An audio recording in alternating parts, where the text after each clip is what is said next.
재판장이신 하나님. 그래서 오늘 이 시편의 말씀은 어제 74편 그 아삽의 기도 응답이라 하겠습니다.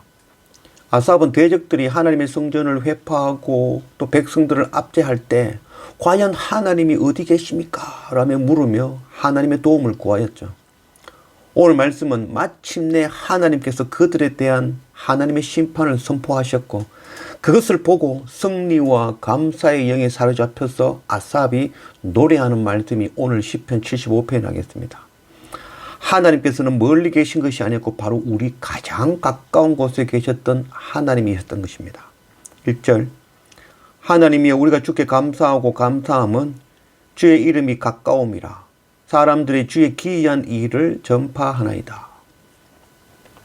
오늘 아삽이 주님께 감사하는 이유는 주님의 이름이 가까이 있었기 때문이라는 거죠. 하나님은 처음부터 우리 가장 가까운 곳에 계셨던 분이죠. 그것을 알지 못하고 과연 하나님 어디 계십니까? 라고 한탄하였던 것이죠. 이제야 하나님께서 바로 우리 곁에 계셨다는 것을 깨달아 알게 된 아삽이 감사하고 감사함으로 찬양을 하고 있는 것이죠. 사도행전 17장 27절 이는 사람으로 혹 하나님을 더듬어 찾아 발견하게 하려 하심이로되 그는 우리 각 사람에게 멀리 계시지 아니하도다. 하나님이 어디 계신가요? 하나님은 우리가 팔을 벌려 더듬어 발견할 수 있는 거리에 계신 분이라는 거죠. 바로 우리 가장 가까운 곳에 우리 옆에 계신 분이 바로 하나님 것이죠. 하나님을 찾지 못하는 것은 하나님이 우리를 떠나심이 아니죠. 내가 탕자와 같이 아버지 하나님을 떠나 세상으로 나아간 것이죠. 가까이 계신 하나님을 깨닫지도 못하고 구하지도 않고 더듬어 찾지도 않았기 때문에 발견하지 못하고 듣지 못하고 보지 못하였던 것이죠. 우리가 날마다 말씀과 예배로 우리 곁에 계시는 주님을 그 주님을 발견하고 주님과 함께 동행할 줄 아는 그런 우리가 되기를 원합니다. 2절 주의 말씀이 내가 정한 기약이 이르면 내가 바르게 심판하리니. 마지막 끝에 주님 다시 오시는 그 시간이 되면 하나님께서 공의로 심판하실 것입니다. 하나님이 있는 자는 빛으로 나올 것이고 하나님을 거부하고 그 중심에 하나님이 없는 자는 어두움으로 도피할 것입니다. 죄는 하나님의 부재입니다. 심판은 하나님께서 심판하시는 것이 아니라 그 안에 하나님이 없는 것, 그것이 바로 심판이 되는 것이죠. 로마서 3장 28절 그러므로 사람이 의롭다 하심을 얻는 것은 율법의 행위에 있지 않고 믿음으로 되는 줄 우리가 인정하노라. 행위의 심판이 아니라는 것을 알아야 된다는 거죠. 행위로 의롭다 함을 받을 자는 이 세상에 단 한 사람도 없는 것이죠. 그 마음에 예수 그리스도 십자가를 믿는 믿음이 있느냐 없느냐, 그것이 바로 심판의 기준이 되어지는 것이죠. 우리에게 율법을 주신 이유는 율법을 지키고 그 지키기 때문에 구원받게 하려 하심이 아니죠. 율법을 주신 이유는 그 율법을 통하여서 내가 그 율법에 단 한 가지도 온전히 지킬 수 없는 죄인이라는 것을 깨닫게 하시고 가르치시기 위하여 율법을 주신 것이죠.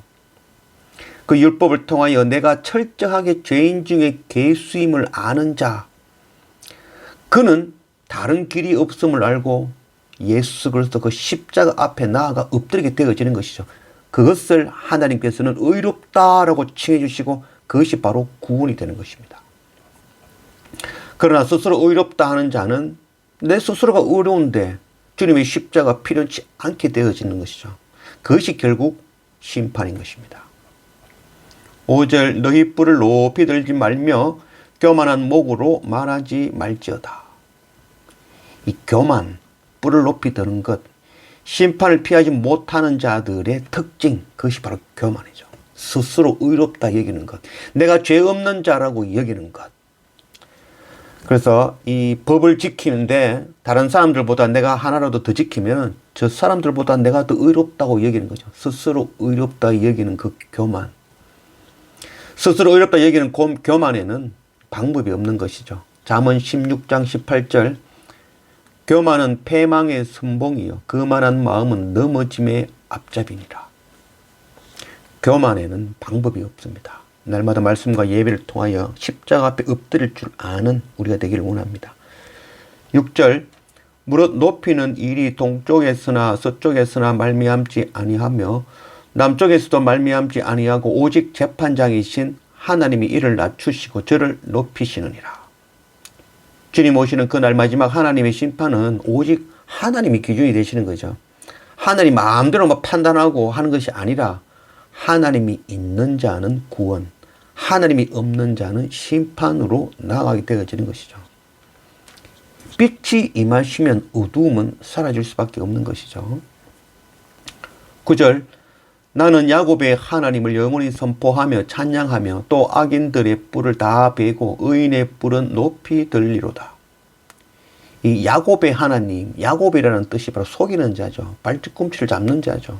그래서 야곱이 인간적인 그 약점, 죄 가운데에도 불구하고 하나님은 그를 끝까지 사랑하시고 오래 참으시고 훈련시키신 그분이 바로 하나님이시죠. 야곱의 하나님을 선포하고 찬양하는 것은 하나님부터 연약한 자기 백성을 불쌍히 여기셨고 악한 원수들의 공의로 판단하셨기 때문인 것이죠.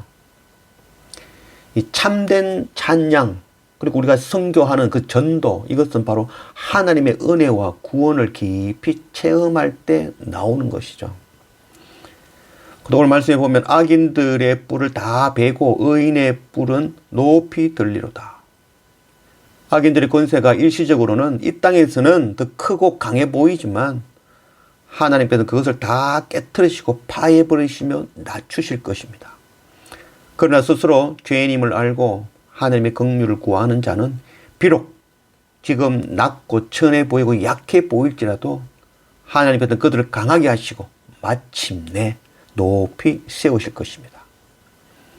날마다 예배와 말씀으로 나의 죄인됨을 깨닫고 세리와 같이 기브온 족속과 같이 하나님이여 불쌍히 여기소서 나는 죄인으로소이다 라고 기도하며 하나님의 긍휼을 구하며 십자가 앞에 엎드리는 우리 모두가 되어지기를 원합니다.